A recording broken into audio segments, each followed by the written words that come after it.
hoggaanka xuquuqul insaanka xisbiga mucaaradka ee wadani Maxamed Suudi oo kulan warbaahineed ku qabtay magaalada Burco ayaa si adag uga hadlay taageerayaal uu sheegay in lagu xidhxidhay deegaano ka tirsan gobolka Togdheer oo uu sacdaal ku marayay wafdiga uu hogaaminayay gudoomiyaha xisbiga wadani ee gobolka Togdheer. Gudoomiye Suudi ayaa sidoo kale ka hadlay dhulka booliska Burco uu ku eedeeyay inay iibisay xukuumadda kulmiye waxaana hadaladiisii ka mid ahaa waxaan doonayaa inaan laba qodob oo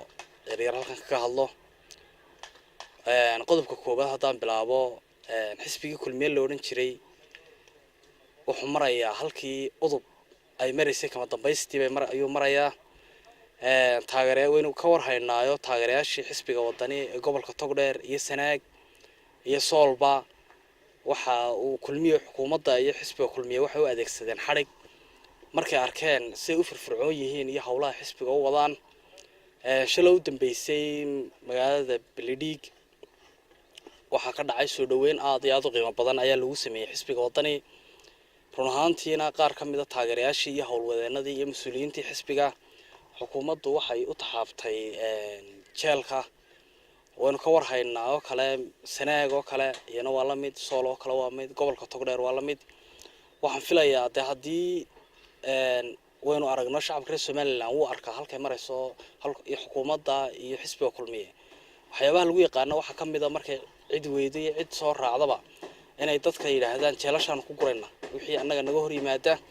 run ahaantiina Soomaaliland oo dhan jeel ku qaadi maayo dadku isbedel bay u baahan yihiin isbedel wanaagsan bay u baahan yihiin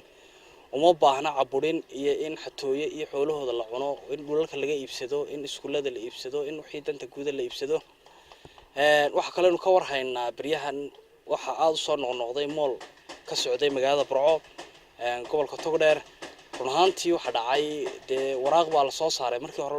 hore laga saaray meesha dad danyara oo ah ciidankii saraakiishii ciidanka iyo haday yihiin bilayskii iyo militariga iyo dad kale oo iyana danyara oo xiradii waxa la guriyihii bilayska deganaa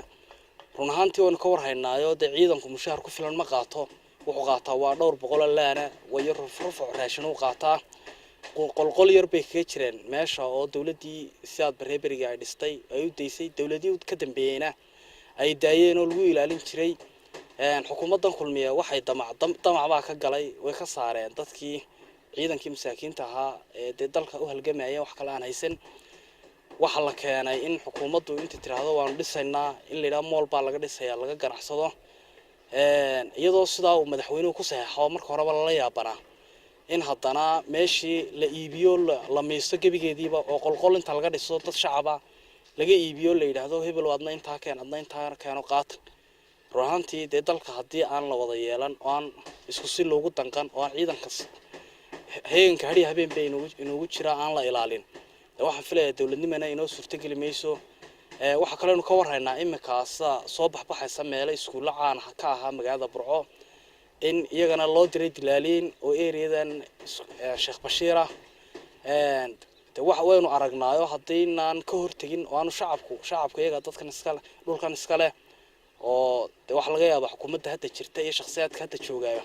inay tagaan waxaan leenahay caruurtiina dhal doontaan iyo kuwa dhabarkooda ku sii jira